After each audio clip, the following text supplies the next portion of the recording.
the Kurdistan region has not been fully transparent about its non-oil revenues.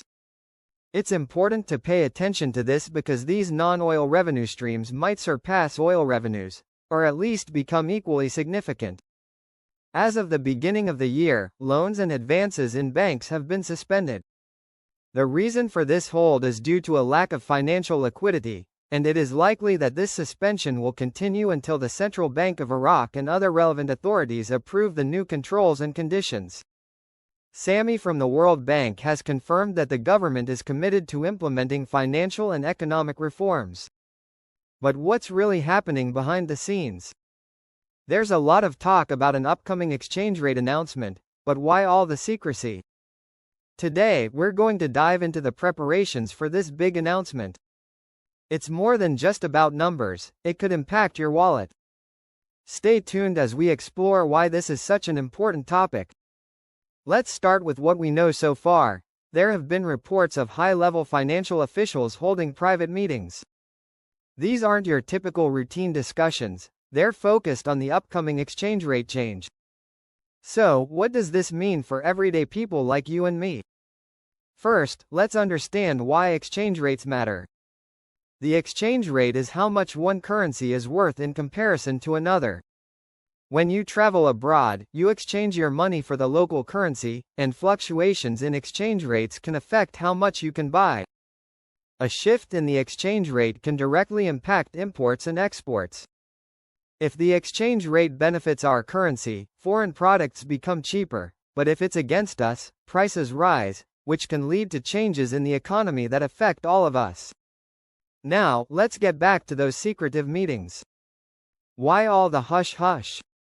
Rumors suggest that key financial players want to control expectations. They're concerned that if information leaks, it could cause unnecessary panic or speculation. This is a common tactic in finance, keeping information under wraps until it's time to announce it officially, as the market can often overreact to leaks, causing fluctuations based on fear rather than actual value. Another aspect to consider is the timing of this announcement. Could it align with global events?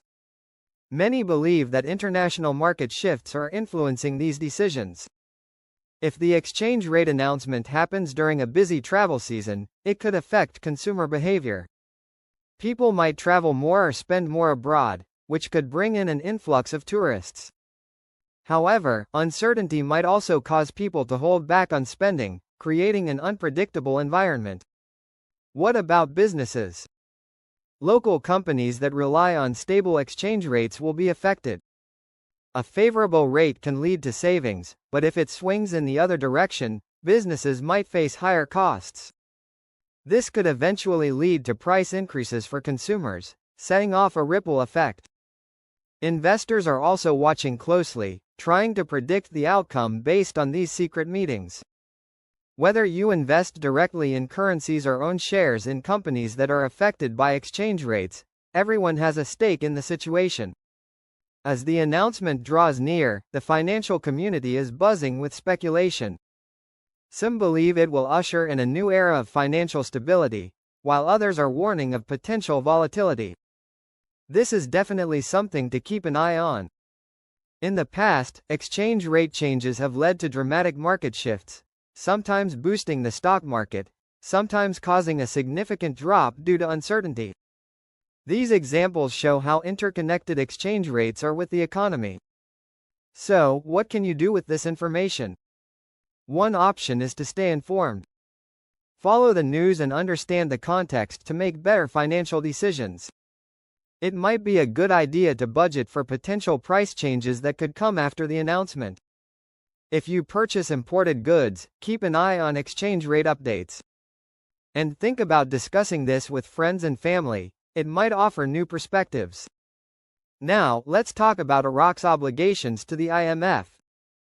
You may have heard terms like Article 8 and Article 4 inches when researching this topic.